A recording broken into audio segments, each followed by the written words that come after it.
Urdu point T V کے معزز ناظرین السلام علیکم۔ اسلامی تاریخ ان بہادر جرنیلوں کی داستانوں سے بھری پڑی ہے جنہوں نے اسلام کے شان میں گرا قدر خدمات انجام دی۔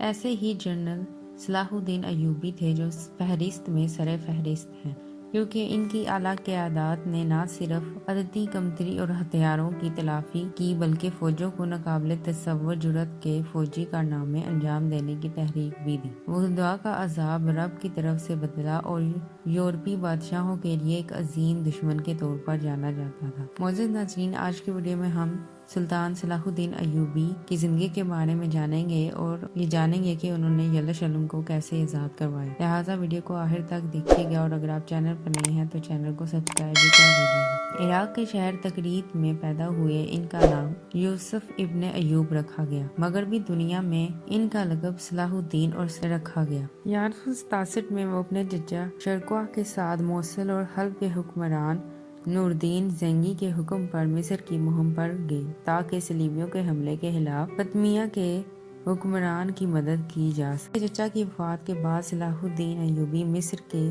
وزیر بن گئے۔ بعد میں وہ مصر اور شام کے سلطان بن گئے، اور ایک وقت ایسا بھی آیا جب ایوبی سلطنت کردستان کے پہاڑوں سے لیبیا تک پھیلی ہوئی تھی۔ 1071 میں سلجوقیوں نے بازنطینی سلطنت کو جنگ میں شکست دی اور قسطنطنیہ کو بھی دھمکیاں دے رہے تھے۔ بازنطینی سلطنت کے زوال کو روکنے کے لیے یورپ کے بادشاہوں سے فوری مدد کی درخواست کی۔ پوپ کے حکم پر فوجیں اکٹھی کی گئیں اور بازنطینی شہنشاہ کی مدد کرنے کی بجائے یروشلم کے مقدس شہر کو مسلمانوں سے آزاد کرانے کے لیے فوجیں آگے بڑھیں۔ صلیبی جنگوں نے مسلمانوں کی برتری کے لیے مغرب کی مخالفت کا اشارہ کر دیا۔ اس کا مقصد یہ تھا کہ مقدس سرزمین کو دوبارہ حاصل کیا جائے، اور اس پیغام کو پوپ کی جانب سے پورے پوپ میں پھیلایا گیا۔ مقدس شہر کے ایک ہفتہ طویل محاصرے کے بعد 13 جولائی 1099 کو صلیبی فوجوں نے اس پر قبضہ کر لیا۔ یہ خلیفہ عمر کے شہر میں داخل ہونے کے لیے ٹھیک 462 سال بعد ہوا۔ یہ وہ وقت تھا جب سلجوقی سلطنت بہت سی چھوٹی چھوٹی سلطنتوں میں بڑھ چکی تھی، اور مسلمانوں نے اپنے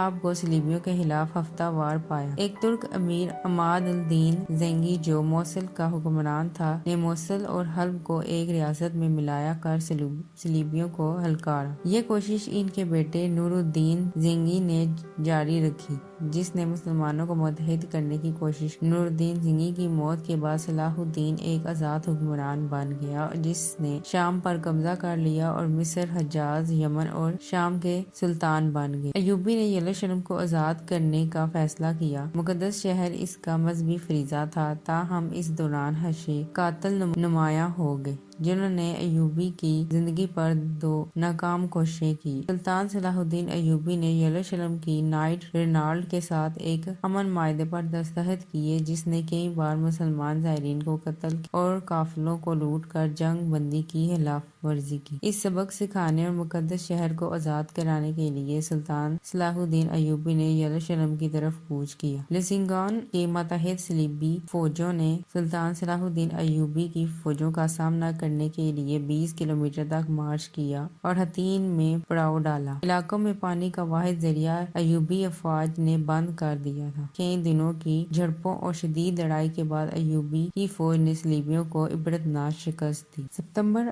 1187 میں ایوبی کی فوجیں یروشلم کی مضافت میں پہنچی۔ 10 دن تک جاری رہنے والے حملے کے بعد بالآخر 2 اکتوبر 1187 کو شہر نے اپنی افواج کے سامنے ہتھیار ڈال دیے۔ 27 رجب کو شہر مقدس کو آزاد کرایا گیا، اسی دن جب رسول اللہ صلی اللہ علیہ وسلم نے پہلے تمام انبیاء کی نماز پڑھائی اور جہاں مسجد الاقصیٰ وہ آسمان پر چڑھ گیا۔ اس فتح کے ساتھ ہی سلطان صلاح الدین ایوبی کی بہادری کی داستان جلد ہی پورے یورپ میں پھیل گئی۔ یروشلم کے سقوط کے بعد یورپ کے تمام بادشاہوں نے یروشلم کی آزادی کے لیے اپنی فوجیں جمع کی۔ صلیبیوں نے فلسطین کے جنوب میں ایکڑ نامی قبضے کا محاصرہ کر لیا، اور 2 سال کے محاصرے کے بعد یہ قبضہ گر گیا۔ اس کے نتیجے میں 1151 میں ارسوف کی تیسری صلیبی جنگ ہوئی، جس میں ایوبی کی افواج کو ناکامیوں کا سامنا کرنا پڑا۔ ابتدائی ناکامیوں کے باوجود اس نے صلیبیوں کے یروشلم میں داخلے سے انکار کر دیا۔ رچرڈ نے شہر میں داخل ہونے کی 2 کوششیں کی لیکن وہ ناکام ہو گیا اور آخرکار پیچھے ہٹ گیا۔ تیسری صلیبی جنگ ناکامی پر ختم ہوئی اور رچرڈ نے ایوبی کے ساتھ معاہدہ کر لیا۔ سلطان صلاح الدین ایوبی کا انتقال 4 مارچ 1153 کو ہوا اور ان کی موت کے بعد